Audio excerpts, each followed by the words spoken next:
Bismillahir Rahmanir Rahim.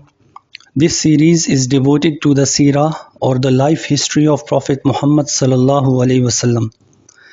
The Arabic word Seerah is derived from root letters which have the connotations of walking or traveling. In the Islamic scholarship, this word is exclusively used for the life journey and the biography of Prophet Muhammad sallallahu alaihi wasallam. The Prophet ﷺ was born in Arabia in the year 570 CE. Before his arrival, the Arabian Peninsula was an insignificant and obscure hinterland of the world. Arabia did not play any major role in the power dynamics of the wider region. The Middle East and the Eastern Mediterranean regions witnessed the rise and fall of many empires, like the Assyrians, the Persians, and the Romans. Many ambitious conquerors like Cyrus and Alexander the Great launched extensive military campaigns in the region, but none of these great powers was ever able to subdue Arabia. Moreover, there was never any indigenous government which could dominate all the Arab tribes. There were petty Arab kingdoms situated in the north and the south of the peninsula, but these kingdoms also failed to extend their rule over central Arabia. The intertribal conflict among the Arabs was so deep-rooted and so widespread that it seemed impossible to ever unite them under one flag. A watershed moment in history arrived when the disoriented Arabs were introduced to the revolutionary message of Islam. The most fundamental tenet of Islam is to have an exclusive and absolute submission to one God.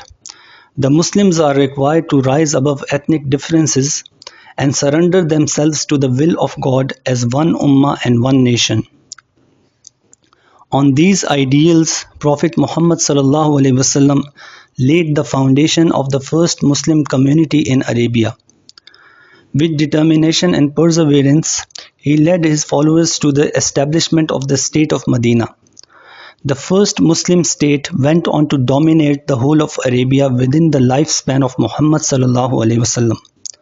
For the first time in their history, the Arabs were united as one people committed to a single cause. Inspired by the exemplary leadership of the Prophet ﷺ, the Arabs launched an incredible campaign of conquests in multiple directions. Within 80 years of the demise of the Prophet ﷺ, Islamic rule was established over the whole of the Middle East, North Africa, the Iberian Peninsula, Central Asia, and parts of South Asia. In a remarkable turn of events, the unruly tribes of the desert became the rulers of the world.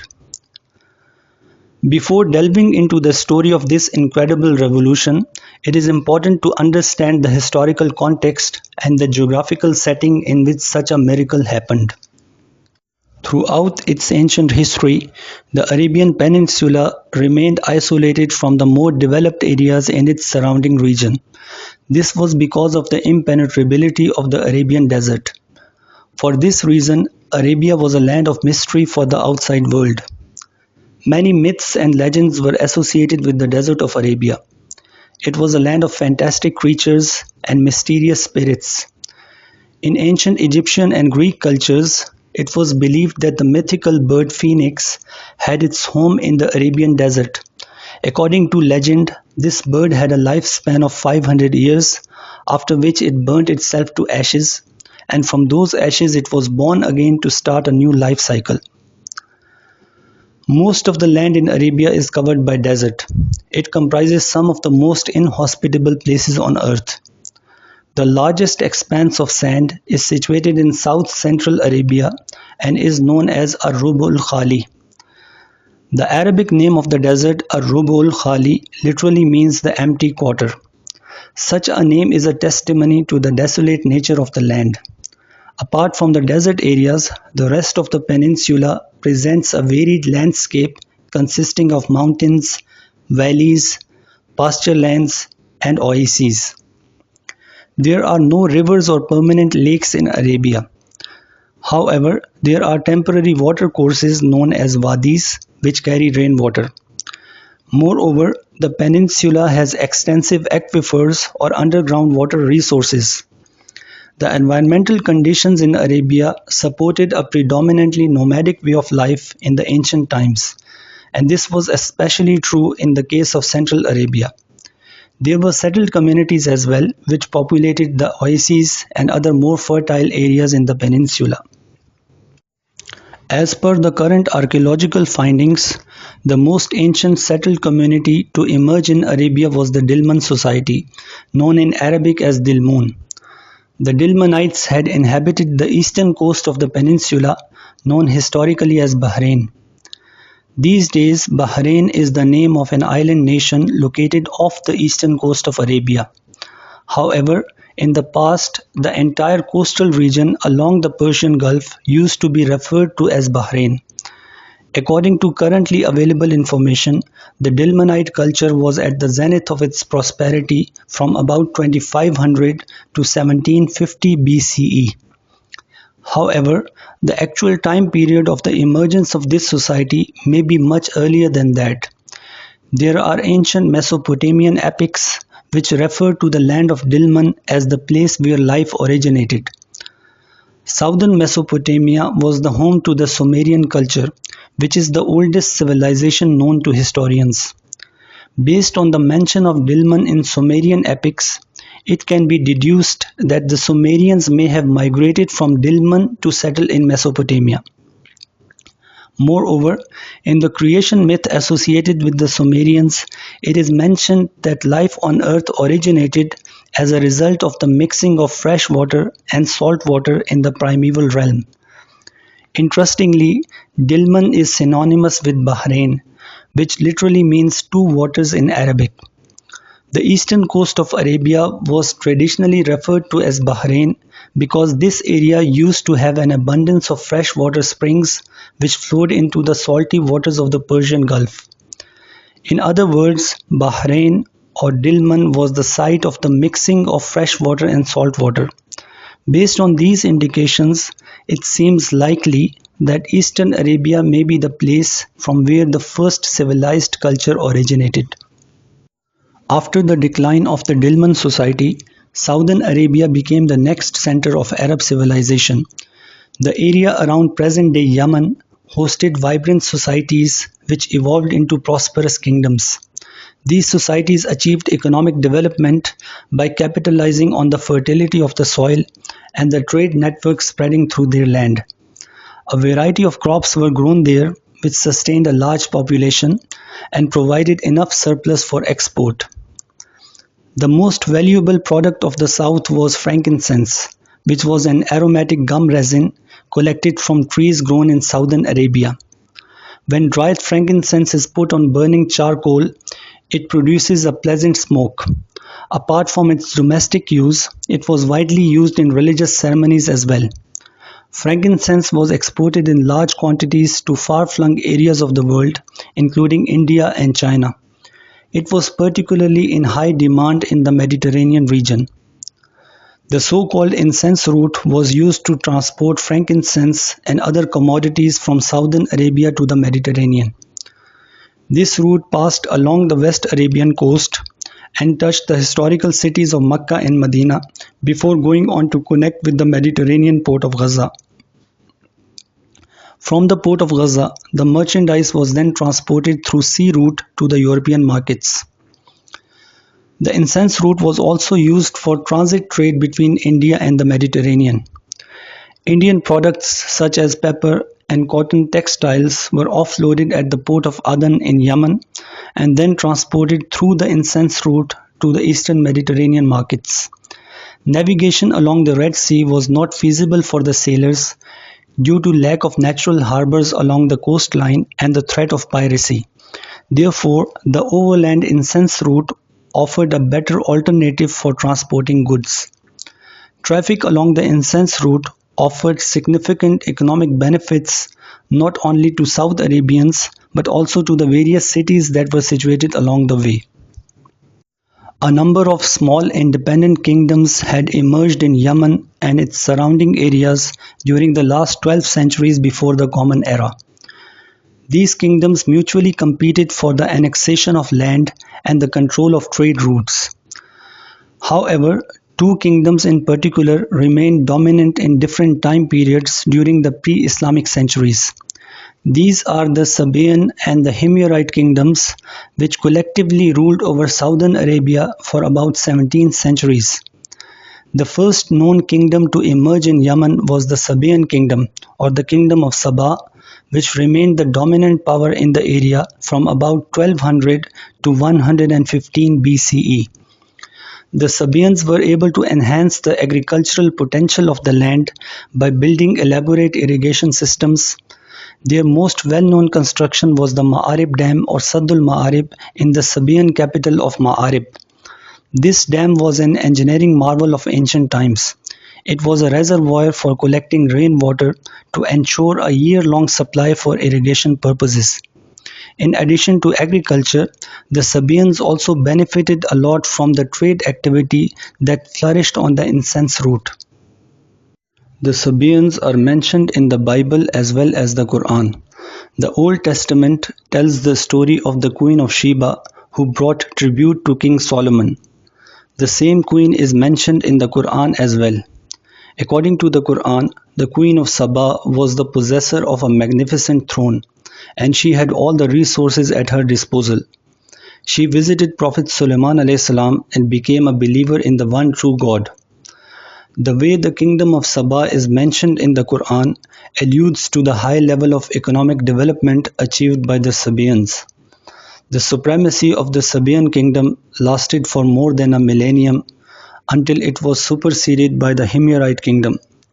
The Himyarites ruled over Yemen and its surrounding areas from 145 BCE to 525 CE. They made the city of Zafar their capital. Like the Sabaeans, the Himyarites continued to reap the benefits of trade and agriculture. However, they were not able to reach the same level of prosperity as was attained by the Sabaeans. Around 230 CE, the famous Ma'arib Dam broke apart, resulting in widespread inundation of the land. It was a calamity of great consequence for the whole of Arabia. As a result of this breach, a number of South Arabian tribes migrated and settled in different areas in the peninsula. This great migration caused significant demographic changes all over Arabia. The breaking of the Ma'arib Dam had a disastrous impact on the economy of Yemen, from which it never fully recovered again. Nevertheless, the Himyarite kingdom survived for 3 more centuries, capitalizing on the revenue generated through the export of frankincense. A certain ruler of the Himyarite kingdom named P.B.U.H had converted to Judaism. This led to the spread of the Jewish faith in Yemen. Incidentally, P.B.U.H is also said to be the ruler who initiated the custom of covering the Kaaba with a cloth known as kiswa. He visited the Kaaba while returning from an expedition to the north. The Kaaba was constructed by Prophet Ibrahim a.s. as a place of worship. Being a follower of an Abrahamic religion, P.B.U.H felt compelled to show respect to the Kaaba. Covering the Kaaba with a kiswa was his way of showing adoration to the house of God. During the later part of the Himyarite rule, Christianity also started to spread in the south due to the efforts of missionaries. A sizable community of Christians had formed in Najran, a region now included in Saudi Arabia. A certain Himyarite ruler named Zu Nuwas adopted a policy of persecution towards the Christians. He saw them as a threat to the ruling Jewish dynasty. In an act of extreme cruelty, he arrested a large number of Christians and burned them alive in front of a gathering of onlookers. This incident is mentioned in the Quran also, where this cruel act is condemned in very severe terms. This very act ultimately caused the fall of the Himyarite rule. Across the Red Sea in Abyssinia, Africa, the Christian kingdom of Aksum had received the news of the persecution of Christians with great concern. To punish the perpetrators of the crime, the Aksumites launched the successful invasion to establish themselves as the new rulers of Yemen. The Abyssinian rule continued for the next 50 years until they were toppled by a Persian army. The rule of the Persian Sasanian Empire over Yemen also lasted for about 50 years. It was during the Persian rule over southern Arabia that Prophet Muhammad ﷺ had started preaching Islam. The last Persian governor, Bazan, converted to Islam, and thus Yemen was brought under the Islamic rule. The Arab tribes in northern Arabia achieved economic development much later than the South Arabians. It was only during the later half of the first millennium BCE that small Arab kingdoms began to appear in the north. Unlike the Sabaeans and the Himyarites, the North Arabian kingdoms were not totally independent. They mostly ruled as vassals of the Roman or the Persian empires. The first Arab kingdom to emerge in the north was that of the Nabataeans. The Nabataeans were originally Arab nomads who had migrated from Central Arabia to settle in present-day Jordan. They ruled from their capital city of Petra from about 300 BCE to 106 CE. The city of Petra served as an important stopover for traders traveling on the incense route. The Nabataeans themselves actively participated in trade as intermediaries. In their trade journeys through the deserts, they adopted the technique of building secret underground cisterns for storing water along the way.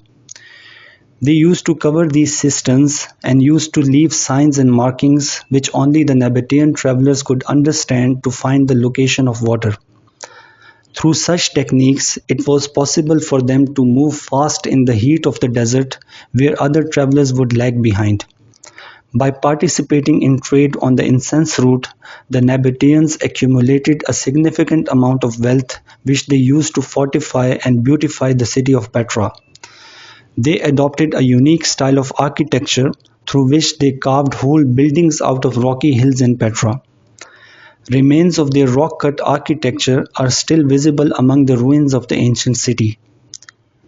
In the beginning, the Nabataeans were the allies of Rome. However, in 106 CE, the kingdom was annexed by the Romans who designated it as the province of Arabia Petraea. The importance of Petra gradually declined as the Romans made the city of Bosra the capital of Arabia Petraea. Bosra, known by the Arabs as Busra to Sham, now became the new station for trade caravans. Prophet Muhammad ﷺ visited Bosra multiple times during his early life when he undertook trade journeys to the north. By the 1st century of the Common Era, the city of Palmyra had already risen as another rival to Petra. Palmyra, known in Arabic as Tadmur, was an oasis town located in the Syrian desert. The city was surrounded on all sides by desert wilderness. Due to its remote location, there was a popular legend circulating among the locals that this city was constructed by the jinns on the orders of the Prophet King Sulaiman a.s. The city of Palmyra was located on the trade route passing through the Syrian desert. This trade route was a part of the Silk Route network, which was undoubtedly the most important highway for all sorts of traffic between the east and the west. The oasis town of Palmyra was ideally located on the trade route to serve as a resting place for trade caravans. It offered lodging and replenishments for traders and therefore gained considerable economic importance. The city of Palmyra was ruled by Arabs who had migrated from Central Arabia.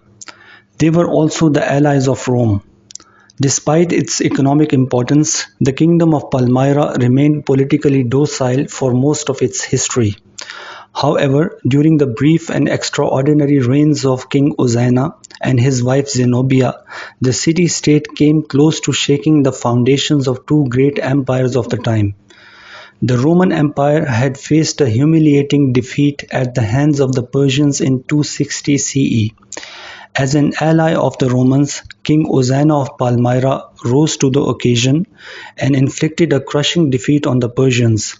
He surprised everyone by chasing the Persians to the very walls of their capital. However, his sudden rise to power was intimidating for the Romans as well. The Romans hatched a conspiracy to get him assassinated. However, the threat from Palmyra did not end with this assassination.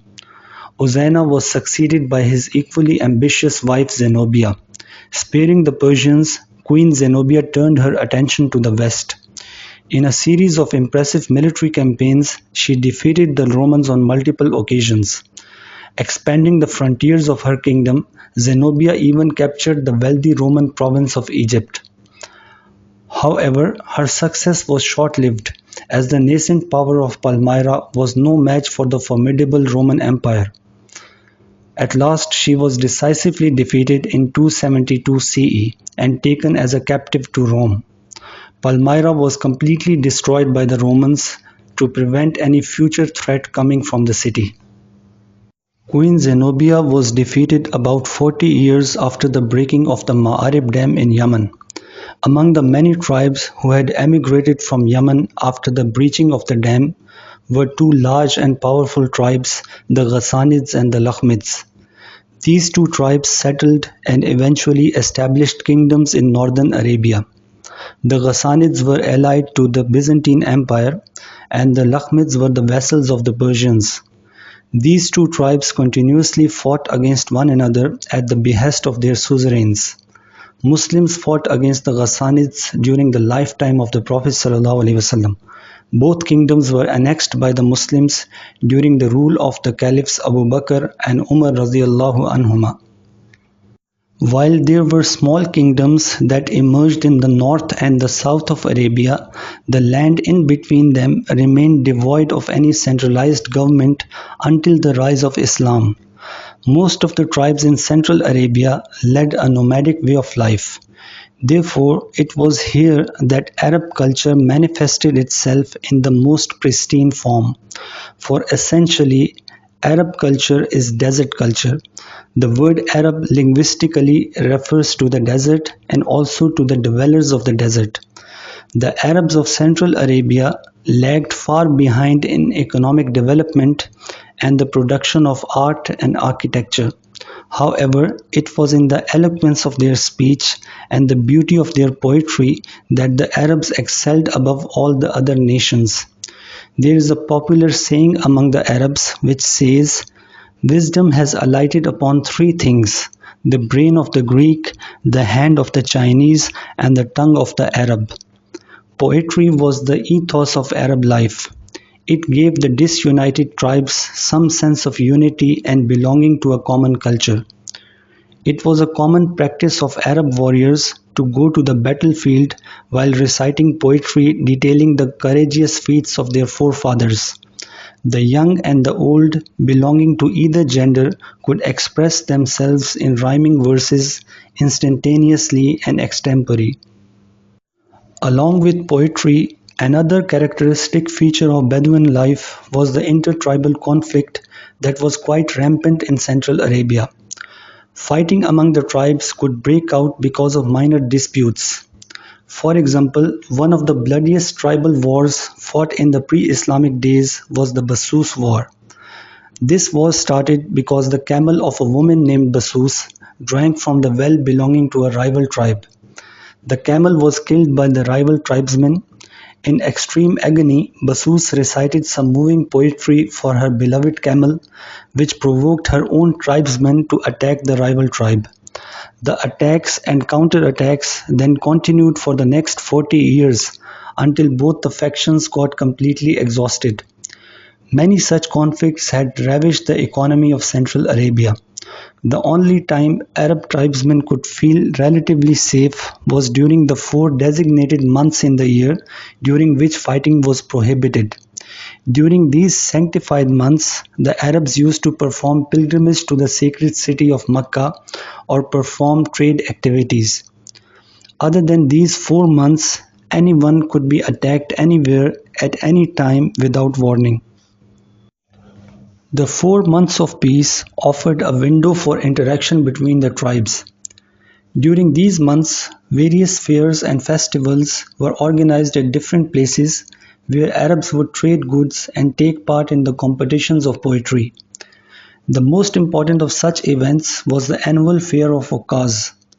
This fair was held every year at a place named Okaz, which was located at a short distance towards the south of Makkah. The Fair of Okaz had a function and cultural impact similar to the Olympic Games in ancient Greece. Poets from all over Arabia used to compete for the prestigious award in poetry. One poem would be chosen to be the winner. The winning poem would then be written down on leather parchment and hung on the wall of the Kaaba for the whole of the next year. This was the origin of the famous Mu'allaqat or the hanging poems of ancient Arabia. Later Arab critics have chosen 7 poems out of the Mu'allaqat as the masterpieces of Arabic literature. Central Arabia was predominantly nomadic. However, there were a few towns that hosted settled communities like Makkah, Ta'if, and Yathrib, which later came to be known as Medina. Among these cities, Makkah was undoubtedly the unrivaled cultural center of Arabia. Makkah was home to the holy sanctuary of the Kaaba, which was built by Prophet Ibrahim a.s. as a place of worship. The Kaaba was revered by all the Arabs. Out of respect for the house of God, an extended sanctified area around the Kaaba was designated in which fighting was prohibited. The Arabs from distant places regularly performed pilgrimage to the sacred site. However, by the time of Prophet Muhammad ﷺ, the Arabs had deviated from the monotheistic faith of Ibrahim a.s. and had erected numerous idols around the Kaaba. It was in such times that Prophet Muhammad ﷺ was born in the city of Makkah. Later in his life, Muhammad ﷺ would take it as a mission of his life to purify the Kaaba from the idols and restore it to its original status as a place where only the one true God is worshipped.